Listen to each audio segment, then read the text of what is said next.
Então, esse paper aqui hoje é Multi-Stakeholder Recommendation, Survey and Research Directions, algo que seria em tradução livre como recomendação em ambientes multi-stakeholders, uh, survey e direcionamento de pesquisas, né? Então, esse aqui é um paper bastante recente aí de dezembro do ano passado, né, de 2019, no qual traz algumas perspectivas dentro aí da parte de recomendação com multi-stakeholders, né? Então, para quem não conhece, para quem não sabe o que é a recomendação multi-stakeholders, então imaginando que a gente qual que é o grande parte do sistema de recomendação quando a gente vê em tutoriais, até mesmo em posts, em Medium e por aí vai, são geralmente sistemas de recomendação que tem um item e que tem, por exemplo, um usuário e que aí esses itens são recomendados para os usuários usando aí mecanismos como collaborative filtering ou fatorização de matriz, tá? E a parte de multi-stakeholder considera inúmeras partes dentro do sistema de recomendação. Então, teria ainda os itens, os usuários e os usuários, né? Então, esses itens são recomendados para os usuários. Porém, existe a figura da plataforma, né, como um dos stakeholders, no qual todos os atores dentro desse sistema de recomendação propriamente dito, eles têm objetivos, né? Então eles têm funções de utilidade na qual o sistema como um todo tem que otimizar. Então, por exemplo, o usuário ele quer a função objetivo dele, ele quer receber recomendações mais relevantes. Esse item tem todos os itens da plataforma têm que de uma certa maneira ser recomendados para serem consumidos. E a plataforma tem que garantir a relevância e a equidade em relação a relevância para os usuários e a equidade em relação aos itens, né, a cobertura desses itens, como eles estão sendo recomendados dentro do marketplace, para maximizar o número de transações econômicas dentro dessa plataforma, né? Então, que seria a sua função utilidade. E aí, esse é a composição digamos assim, do sistema de recomendação moderno, né? Que não existe apenas uma relação unidimensional, que é totalmente orientada no usuário, mas sim um marketplace, né, no qual existem vários atores com objetivos específicos. Então essa é o grande ponto quando a gente fala de multi-stakeholder recommendation ou recomendações marketplace. E esse paper aqui é uma survey, né, de alguns pesquisadores bem relevantes na área de rare disease aí nos últimos 10 anos, como o Robin Burke, o Abdullah Puri, o professor Yanaki e o Luiz Pisato. Especialmente o Luiz Pisato, que trabalhou bastante na área de recomendação, people recommendation, né, para dating. E só para... por que esse paper é importante, né? Além de trazer alguns direcionamentos de pesquisa, né, como a gente está vendo aqui como Research Directions, né, então traz aí para onde que a pesquisa pode ir, de onde que a pesquisa está e para onde vai. Também traz o ponto principal aqui, que é a parte de survey, né? Então, o que é uma survey, né? Uma survey são tipos, se eu tivesse que explicar de forma bem simples, seriam papers que são uma coletânea de diversos trabalhos da literatura é um trabalho que é um pouco menos robusto do que uma revisão sistemática, porque ele não faz uma varredura tanto de espaço e tempo na literatura, mas traz alguns artigos um pouco mais posicionais em termos de relevância, digamos assim. E a survey ela trata geralmente em temas principais dentro da literatura, o que está sendo discutido, as controvérsias no campo, as posições de inúmeras partes daquela área de pesquisa, às vezes também uma perspectiva histórica muito breve, também um pouco menos robusta do que a revisão sistemática, e também, obviamente, os resultados que norteiam aí cada uma das sessões desse tipo de artigo, né, dessa survey, tá? Então, a ideia aqui desse vídeo é mais não trazer o estado da arte. Eu acho que não existe muito isso ainda para sistemas de recomendação, porque não se trata em termos de benchmarks, mas sim posições dentro da parte posições dentro da pesquisa acadêmica até dezembro de 2019 para recomendações aí em ambientes de multi-stakeholders, né? Então, eles colocam aqui, né, no começo do artigo, já aqui no abstract, eles colocam, né, em relação a parte de personalização e que o grande viés que existe das publicações hoje se baseiam muito mais na experiência de usuário e fazer e ter esses sistemas de recomendação muito voltados ao usuário, né? Então, você leva em consideração somente, por exemplo, a métrica como hit, né? Então, ou seja, o usuário recebeu aquela recomendação e ele consumiu aquela recomendação. Então, isso é a forma na qual esse sistema de recomendação ele é avaliado. E aí o ponto, né, que eles levantam aqui é que esse tipo de sistema centrado no usuário, né, que eles chamam aqui de user-centric, ele tem inúmeros limites, né, em relação a incorporar inúmeros, não somente objetivos de sistema, como eles colocam aqui, mas também outros objetivos, como equidade, né, que chama de fairness, a parte desse equilíbrio, né, em relação a inúmeros stakeholders dentro da plataforma, a parte de lucratividade dessas plataformas. Então não adianta somente recomendar, mas se a plataforma que está ali no meio ela não tá ganhando dinheiro, aquele sistema de recomendação ele está fadado a não prosperar e a plataforma falir de uma certa maneira, né? E também dos lados dos stakeholders, né? Como o lado da oferta e demanda, né? Que nesse caso aqui como eles colocam como providers e sellers, né? Então, o artigo ele é bem extenso, né? Eu vou pular um pouco da parte da introdução.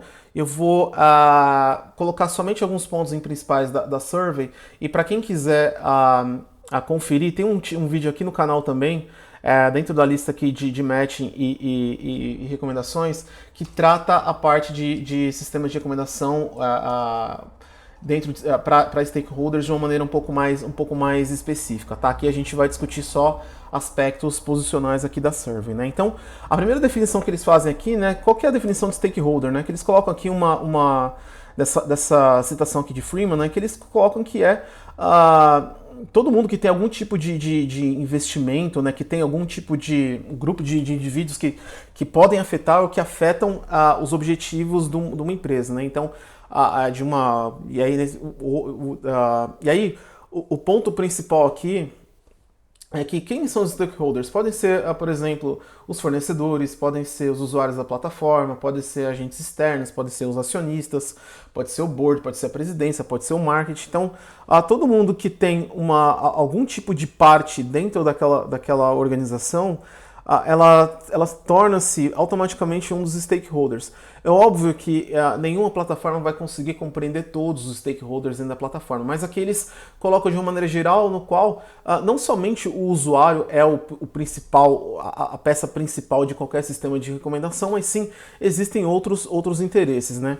E aí eles colocam aqui como principais grupos de usuários, né, de principais stakeholders, nesse caso, os consumers, os providers e o sistema propriamente dito, né?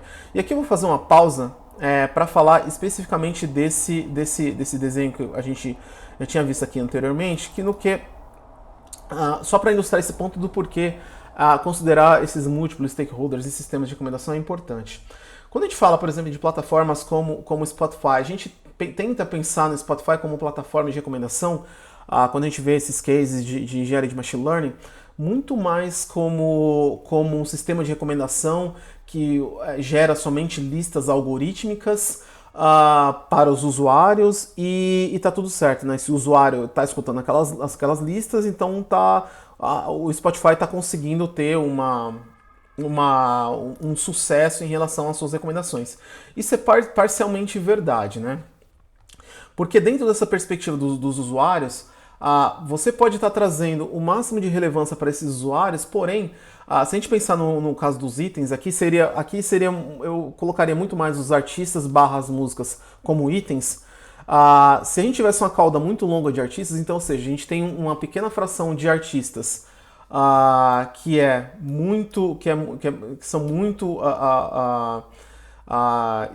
ouvidos, né, pelos usuários. Então, colocar aqui, sei lá, uns 1% aqui desses artistas seriam muito escutados. E de repente, se você tem uma cauda muito longa assim, de muitos artistas que tem pouquíssimos ouvintes por mês, mensais, digamos assim, esses artistas, eles não sendo, como eles não estão sendo ouvidos pelos ouvintes do Spotify, os usuários da plataforma, eles não têm um incentivo, eles não ganham royalties e por isso eles não têm incentivo de continuar dentro da plataforma.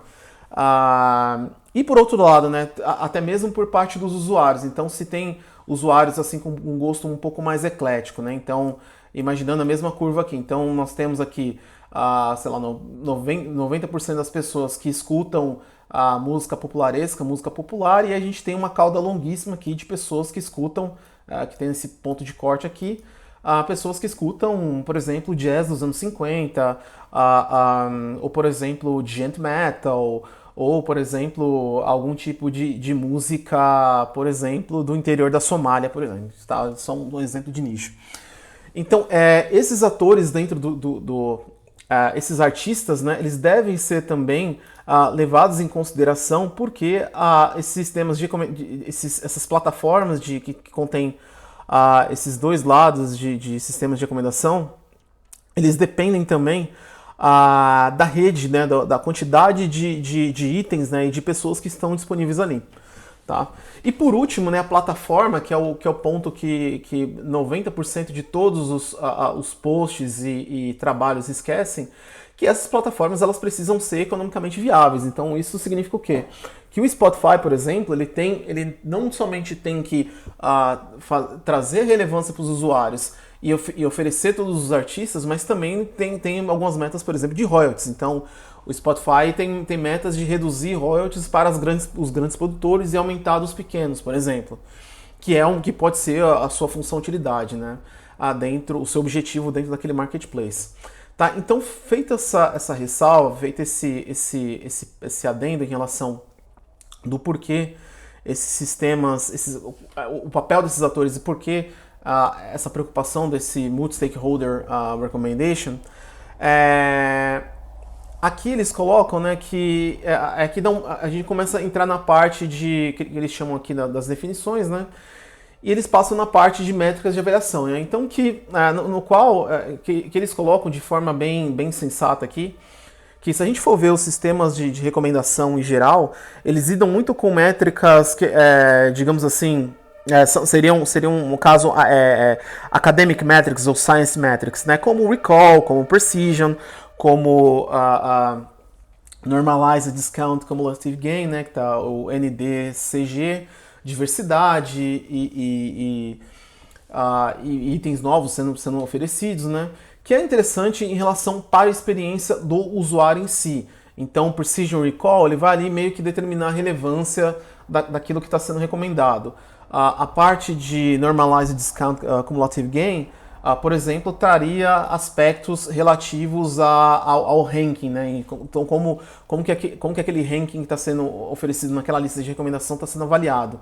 E a parte de diversidade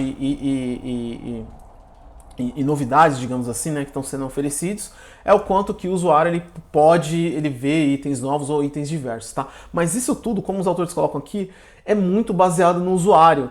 E isso, de uma certa maneira, ela não é suficiente para um sistema de recomendação que você tem que atender inúmeros interesses, né? Então, aqui a discussão ela sai daquela questão do bag of words, usar ali uma similaridade de cosseno, ou usar ali um algoritmo ali de classificação e recomendar um item mais próximo, mas entra em aspectos que, como eles colocam aqui, né, nesse parágrafo posterior aqui, tem como requisitos de negócios, requisitos chaves de negócio, de atrair e satisfazer as necessidades de todos os usuários, né, do sistema, e também existe também a performance do sistema propriamente dito. Então, quando a gente pensa, por exemplo, no exemplo que traz aqui, né, do Airbnb, então o Airbnb ele não tem que somente ter as melhores acomodações para cada um dos convidados, né, dos que chamam de guests, né? Mas sim trazer os melhores, trazer uma quantidade suficientemente interessante de guesses, né, de pessoas procurando acomodações para o máximo de acomodações possível, né,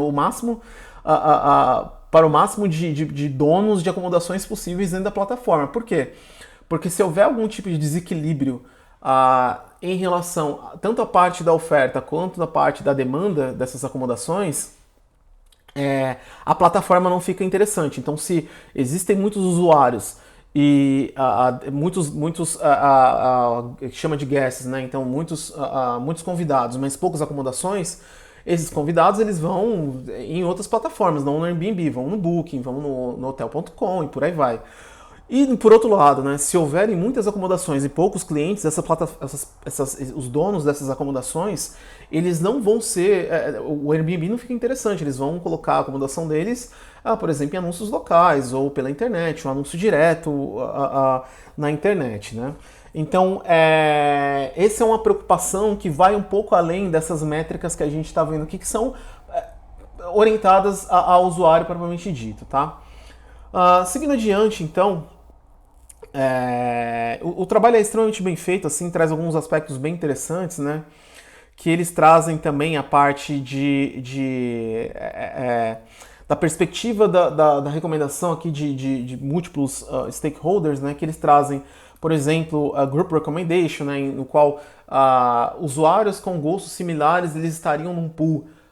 Numa cerca vão ter acesso a um determinado conjunto específico de itens, né? Então essa é a ideia por trás do Group Recommendation e a discussão que a gente já tinha comentado aqui anteriormente, né? Dos problemas do lado da demanda, né? Que seria aqui no caso eles estão Customer Side Issues. E também aqui do lado da oferta, né? Quando há esses desequilíbrios. E também acho que essa parte que o trabalho traz, né? Que quando a gente transfigura sistemas de recomendação para o mundo real, tem que se levar em consideração o custo de transação para essas plataformas. Né? Então a plataforma ela tem que ser economicamente viável, seja ganhando no matching, né? Ou seja, na apresentação desses dois agentes econômicos, seja no momento que um negócio é fechado, a plataforma tem que ganhar nessa transação e por aí vai.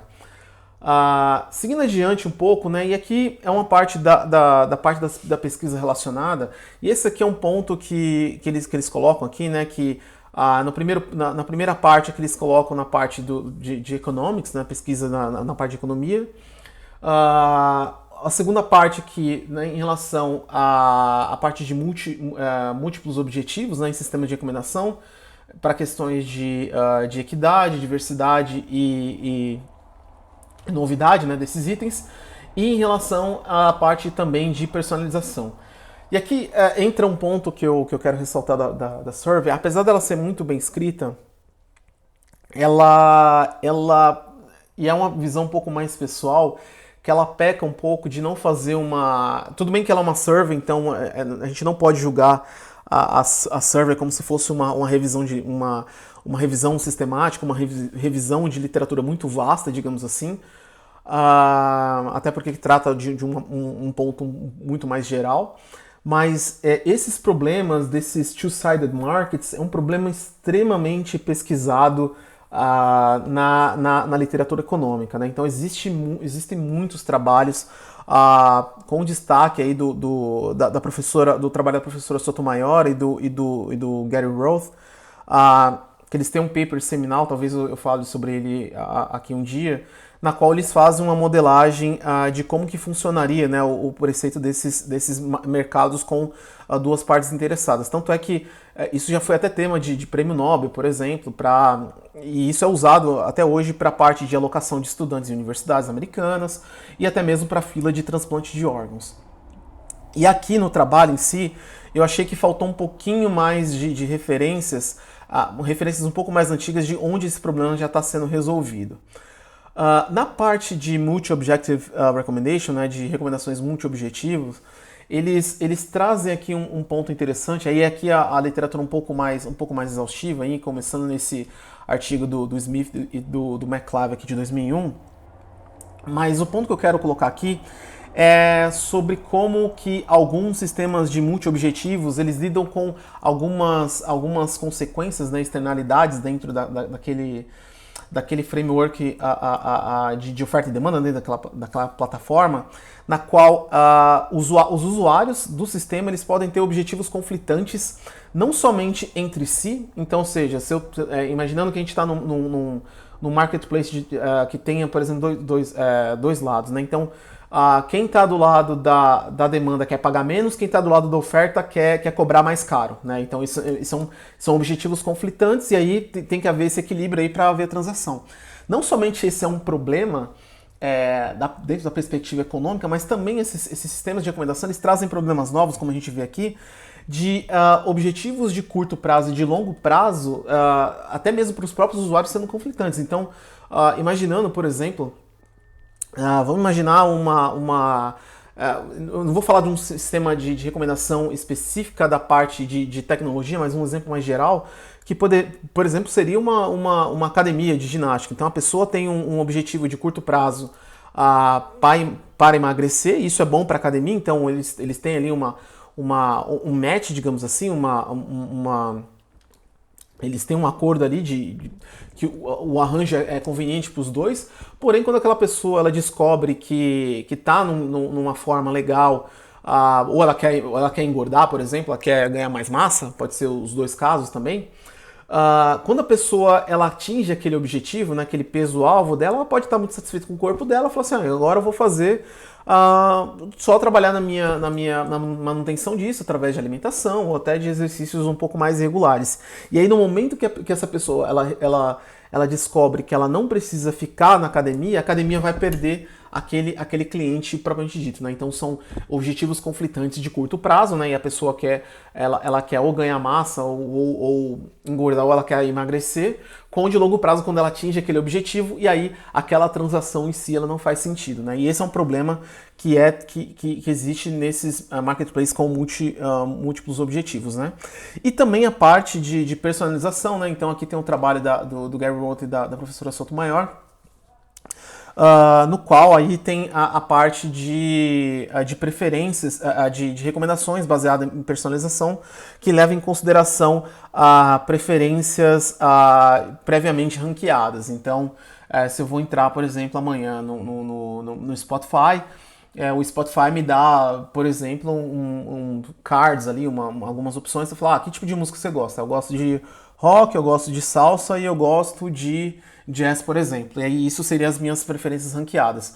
Obviamente que em termos práticos, em termos de engenharia de machine learning, nem sempre, na verdade isso é quase que não acontece no mundo real, nem sempre todos os itens estão ranqueados para todos os usuários. Então isso implica numa dificuldade prática de que essas preferências elas têm que ser modeladas, né? Seja através de atributos textuais, seja através por exemplo, de feedback explícito, seja, por exemplo, feedback implícito, por aí vai, né? E aqui tem um trabalho também do Luiz Pisato, né? Esse trabalho de 2010, que ele fala sobre a parte de matching, né? Que é bem interessante, que trata essa aqui é a parte de people recommendation, que não basta somente uma pessoa, um dos lados da transação ter o interesse, mas sim as duas partes da transação têm que ter interesse. Então, para haver esse match, os dois lados da transação têm que estar satisfeitos com aquela recomendação que está chegando, tá? Isso também serve tanto para o Airbnb, para o Uber e por aí vai. E aí uma parte que é interessante, e isso vale a pena dar uma olhada no artigo também, são os exemplos de cada um desses marketplaces, né? Então eles trazem aqui, por exemplo, o People Recommendation, né? No qual são levadas em considerações para essa parte de personalização, por exemplo, questões, atributos pessoais, e deve haver essa intencionalidade pelos dois lados da transação para que aquele matching ocorra, né? E é interessante aqui também no trabalho, né, que esse também é um objetivo conflitante tanto para a plataforma de transação, porque vamos imaginar, por exemplo, uma plataforma de dating como por exemplo o Tinder ou o OkCupid ou outra plataforma. Então a gente tem aqui, por exemplo, pessoas do gênero A, então vou colocar aqui gênero A, e pessoas do gênero B, que eles têm, que aí tem uma série de interesses, então vou colocar os interesses aqui de verde, então que agrada o gênero A e o gênero B. E eles têm que ter esse match, não, então tem que ser uma coisa bidirecional. E no meio campo aqui, deixa eu apagar aqui, e nesse meio campo nós temos a plataforma de recomendação, né, a plataforma de match, então vou colocar aqui o Tinder, né, vou colocar aqui Tinder, ficar muito feio, mas é só para vocês terem uma ideia, que faz essa alocação dessas pessoas, no qual e essa coisa é a beleza desse tipo de recomendação, né? Que é uma variável que grande parte dos sistemas de recomendação, quando a gente vê nesses tutoriais, não falam. Se dentro da função utilidade desses, partindo do pressuposto que esse são relacionamentos, digamos assim, monogâmicos, né? Então, uma pessoa vai estar exclusivamente com uma outra pessoa. Partindo do pressuposto que esses dois stakeholders tenham a maximização da sua a função de utilidade, significam necessariamente que a plataforma, nesse caso o Tinder, torna-se totalmente desnecessária e esses dois stakeholders vão automaticamente saírem da plataforma. Então esse é um objetivo conflitante também, um adendo a mais, principalmente para as plataformas de dating, né?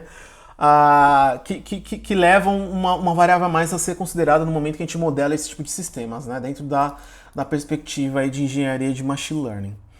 E eles fazem algumas discussões aqui, então tem essa aqui. Então eles falam aqui, por causa de uma recomendação bem sucedida nos dois lados, então é bem provável que esses usuários podem sair do sistema, o que tem um objetivo conflitante aí com os donos da plataforma, né? Que foi esse exemplo que eu coloquei aqui anteriormente.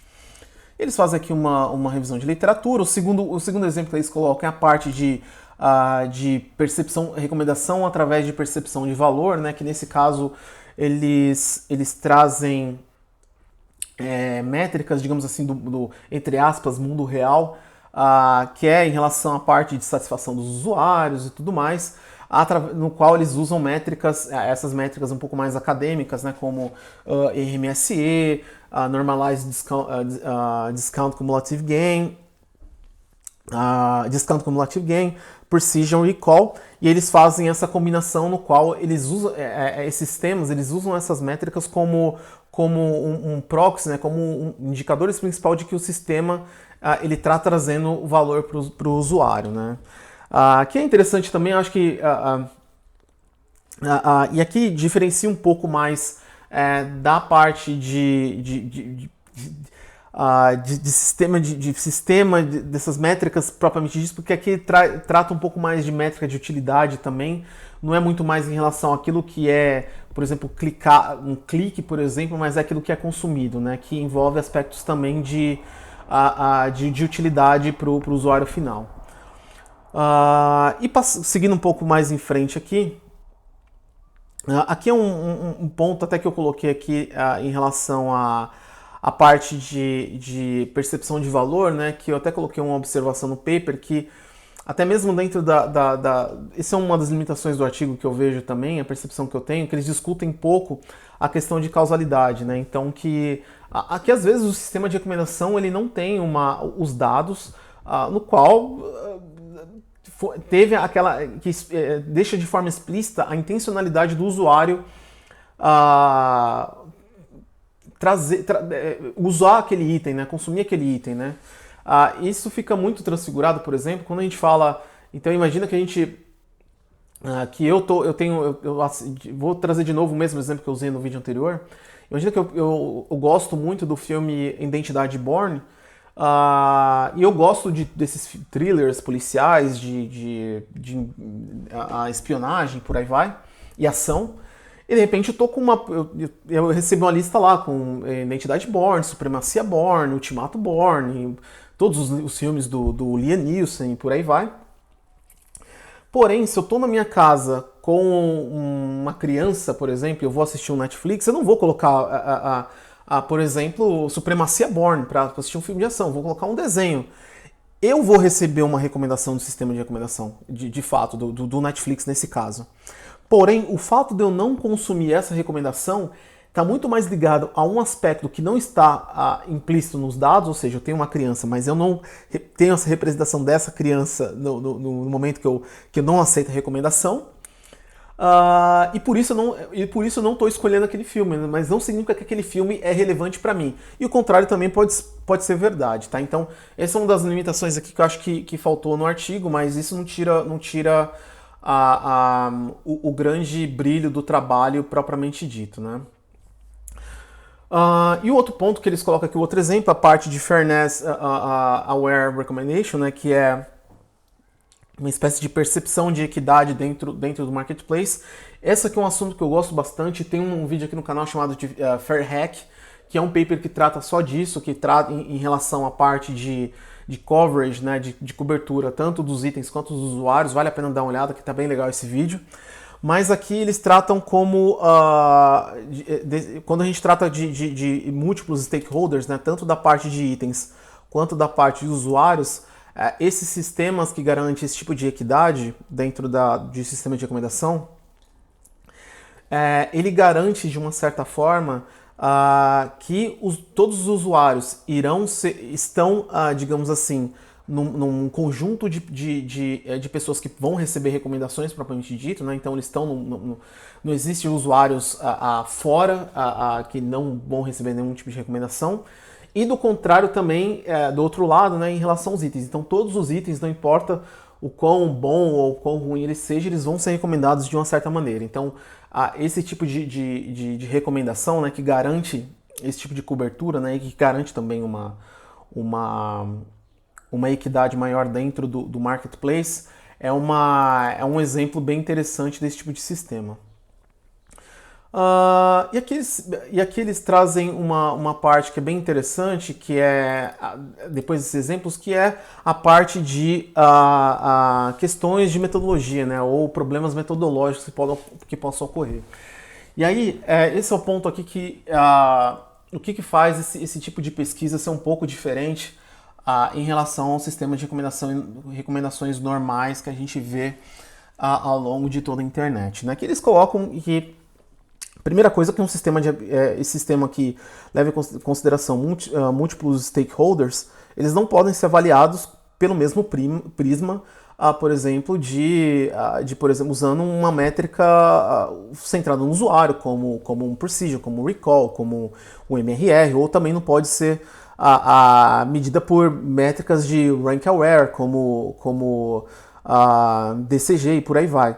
Então tem algumas especificidades que eles vão até discutir aqui ao longo do artigo, né? Então essa aqui é a principal, mas a primeira é a parte de simulação, né? Então é muito difícil encontrar dados, digamos assim, do entre aspas mundo real para simular esse tipo de interação, porque como eu já tinha colocado até em vídeos anteriores, né, o sistema de recomendação ele é um sistema que ele implicitamente ele demanda uma ação do usuário. Então, o que significa que o fato do usuário receber a recomendação pode mudar a forma na qual ele interage com aquela recomendação ou não, e além de todos os aspectos de casualidade que possam acontecer. Então, essa é uma das coisas que não tem como simular. Então, existem algumas bases, como a do próprio Yelp, até mesmo do Google Location, né, que eles têm uma parte lá do Google Maps, mas envolve aí algumas limitações de itens indivisíveis, e é uma outra discussão, tá?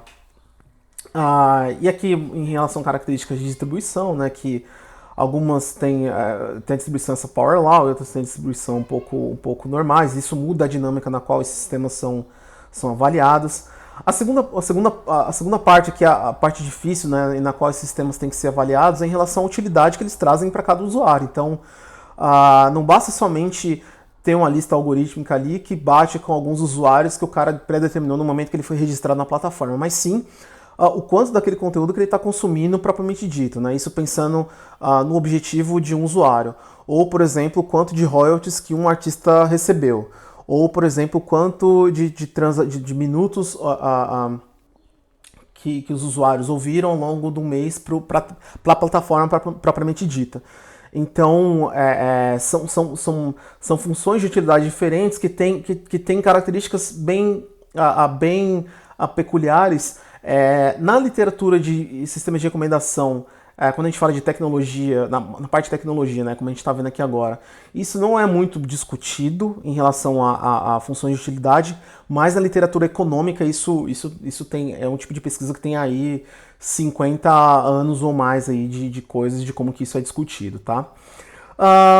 O ponto número 3 aqui que eles colocam, né, que é em relação à parte de experimentação offline, tem gente que consegue avaliar bem, tem gente que não consegue. A avaliação offline de modelos de sistemas de recomendação é um assunto bem controverso, porque existem pesquisas até que sugestionam que a avaliação offline, ela praticamente ela não avalia nada. O que vale mesmo é na hora que... Porque são benchmarks muito fracos, né, grande parte das vezes, e quando o sistema ele vai para a vida real, o comportamento é totalmente diferente, né? Então aqui eu acho que eu deixo até uma ressalva para vocês, e aí eu deixo a interpretação para vocês do artigo, que vale muito mais a avaliação offline por uma questão de delineamento de estratégias de experimentação, ou seja, antes de fazer meio que um ajuste antes desse artigo, desse sistema de recomendação ir ao ar, do que propriamente dito, do que levar isso em consideração como uma métrica de avaliação. Tá? Então é muito mais para ver opções ali que fazem sentido ou que não fazem, e a dinâmica de cada uma dessas soluções, e posteriormente testar isso, ao invés de ser uma coisa que vai atestar se o sistema de recomendação é bom ou não. Tá? Partindo do pressuposto desse sistema de recomendação multi-stakeholders. E por último, né, em relação a questão de usuário mesmo, né? Então, às vezes, o usuário ele quer entrar no Netflix para escutar que chama de familiarity bias, né? O viés de familiaridade, no qual ele tá dentro da plataforma para assistir um seriado, por exemplo. Então, eu vou assinar o Netflix para assistir somente La Casa de Papel e para assistir, por exemplo, o seriado Suits. Todas as outras recomendações, por exemplo, de filmes, eu não ligo porque eu não tô ali para ver filmes. Ou, para quem assinava o HBO, é interessante somente ver o Game of Thrones. Então, o resto do catálogo não é relevante também, tá? Eles colocam aqui também a parte de métricas de avaliação, né, que a gente já discutiu anteriormente, né, quando a gente tem algum tipo de curtors aí nas distribuições em relação das funções de utilidade, isso a gente já discutiu anteriormente. E aqui eu acho que é um ponto interessante do artigo, acho que é um dos pontos altos do artigo, que eles trazem algumas métricas que, quando a gente fala de métricas de usuário, fica muito claro, né, que a gente... RMSE e Precision para a parte digamos assim, de ajuste de modelos, digamos assim, a parte de Discounted Cumulative Gain para a parte de Rank Aware, né? Então, para a gente avaliar um ranking, por exemplo, mas isso é voltado para o usuário em si. E eles trazem algumas métricas interessantes aqui na parte dos provedores, né? Na parte de quem está provendo aquele conteúdo. Então, ou seja, a exposição, então quanto que aquele item está sendo exposto dentro do conjunto de recomendações que estão sendo feitas, né? Hits, então, ou seja, não basta somente ter exposição, mas quantas pessoas de fato consomem, clicam ali e começam a ouvir a música, ou clicam e começam a assistir aquele filme, né? Alcance, então para quantos usuários aquele item foi recomendado dentro daquele universo daquele marketplace, né? Em relação à parte que eles chamam aqui de target reach, né? A conta de quantos usuários em P dentro do target set receberam pelo menos um item recomendado, né? E a parte também de acurácia, né? Em relação ao score de predição em relação aos itens, né? Então, houve uma predição de que aquele item seria consumido, quanto que aquilo que se transfigurou na realidade ou não, e aí tem uma acurácia que mede isso. Então isso aqui são as métricas de provider, de provedores, né, digamos assim, eu acho que do lado da oferta, que é bem interessante que são métricas extremamente simples que podem ser adotadas em projetos de engenharia de machine learning para sistemas de recomendação de forma muito fácil para esses problemas de multi-stakeholder.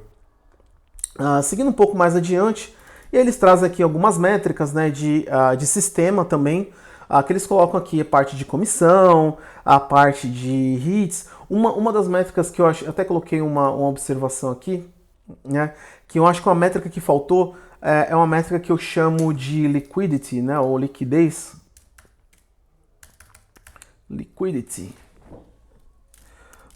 Que seria a parte de liquidez mesmo desse marketplace, né? Se a gente estiver falando, por exemplo, de itens que precisam ser consumidos dentro de um período específico de tempo. Então imagina que a gente está no marketplace, deixa eu até voltar aqui no desenho de novo, no qual nós temos aqui vagas de trabalho, né, que eu vou chamar aqui de J de jobs, e aqui nós temos os applicants, né, então, ou seja, os candidatos nessa vaga. Então existe aí funções de utilidades que aquela vaga de emprego ela tem que ser preenchida o mais rápido possível, e o aplicante ele deseja, né, encontrar uma vaga que tenha o seu interesse, que atenda os seus interesses o mais rápido possível, né? E aqui no meio a gente tem a plataforma. Então vou colocar aqui, por exemplo, o LinkedIn, tá? Que seria essa plataforma.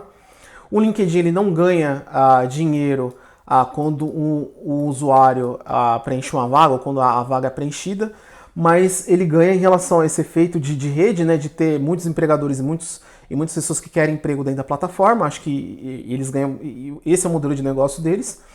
Porém, o aspecto de liquidez que eu colocaria aqui é o seguinte: as vagas de emprego elas não podem ficar abertas para sempre. Assim, existem vagas que ficam abertas de forma perpétua, mas geralmente as vagas elas têm um tempo que elas vão expirar ali. Seja porque foram preenchidas a posição foi preenchida internamente, seja porque a vaga foi descontinuada, ou seja porque a empresa desistiu de contratar. Então essa vaga ela tem um tempo, né, que eu vou chamar aqui de delta T. Então ela precisa ter um matching antes de alcançar esse tempo máximo até que ela expira, tá? Então para isso, essa plataforma ela pode ser medida na quantidade de matches que é feito entre o aplicante e a vaga de emprego, e depois desse matching, digamos assim, entre esses dois stakeholders, essa vaga sai do anúncio, né? Então ela sai, digamos assim, muito mais por causa que a vaga foi preenchida do que pela falta de candidatos. Então isso transfigura o que a gente chama de liquidez, né? Ou liquidity, né? Em termos de literatura desse marketplace, tá? Que é uma coisa que o trabalho não coloca aqui, mas, de novo, não tira o mérito do trabalho propriamente dito, né? E aí que, indo aqui para a nossa parte final, eles colocam algumas direções de pesquisas, né, que são bem interessantes, né, que são avenidas aí que podem ser exploradas. Primeiro na parte de algoritmos, né, então, que eles colocam que é difícil estabelecer algoritmos que compreendam esses dois lados desse marketplace de recomendações, né, quando tem múltiplos stakeholders, de uma forma que garantam um aspecto de equidade dentro desse marketplace. Alguns casos, né, exemplos que podem ser usados, então na parte de educação, quando, por exemplo, dentro de uma plataforma de marketplace pode existir, por exemplo, um aluno, uma instituição de ensino que quer oferecer um curso, e aquela plataforma no meio, pode ser um Coursera que quer promover esse match, ou a parte de filantropia, e turismo e por aí vai. Existem algumas pesquisas bem fortes na parte de News Recommendation, né? Inclusive eu deixo aqui para quem tiver interessado, que é uma área muito interessante, que está evoluindo muito na parte de sistema de recomendação, na RecSys, que é a maior conferência de sistemas de recomendação. Existe um workshop chamado WinRAM, né, que é a parte de sistemas de recomendação para a parte de artigos e notícias, né, que é bem interessante, tem muitos trabalhos muito bons, tá? Outra avenida é a parte de transparência, né, que tem muito a ver com essa parte hoje que a gente está vendo de Explainable AI, que trata essencialmente de deixar as recomendações transparentes para todos os stakeholders, né? E isso é importante para quem está trabalhando com usuários da União Europeia, né? Que aqui a gente já tem uma cláusula na GDPR chamada de Right of Explanation, né? O direito de explicação que todos os usuários que são submetidos a decisões algorítmicas ou recomendações algorítmicas, eles têm o direito de saber o porquê eles estão recebendo aquilo. Então, e isso eu acho que tá para chegar no Brasil em relação à Lei Geral de Proteção a Dados, se eu não me engano, o nome dessa nova legislação no Brasil. Isso é bem interessante.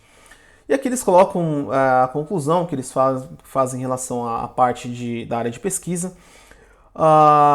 Então é isso, pessoal. Esse é um artigo muito, muito interessante assim, para quem estiver começando na parte de sistemas de recomendação e quer saber como que lida com esses inúmeros stakeholders. Acho que vale a pena dar uma olhada nesse artigo. É uma survey bem interessante. De novo, ela não é uma revisão sistemática, ela tem algumas características um pouco mais específicas, mas eu acho que vale a pena para os praticantes aí de aprendizado de máquina, de machine learning, para entender como que funciona sistemas de recomendação modernos e aplicar isso no dia a dia, tá? Tudo que a gente discutiu aqui são coisas que são facilmente aí transpostas para o campo da prática, tá certo? Então é isso, obrigado e até o próximo vídeo.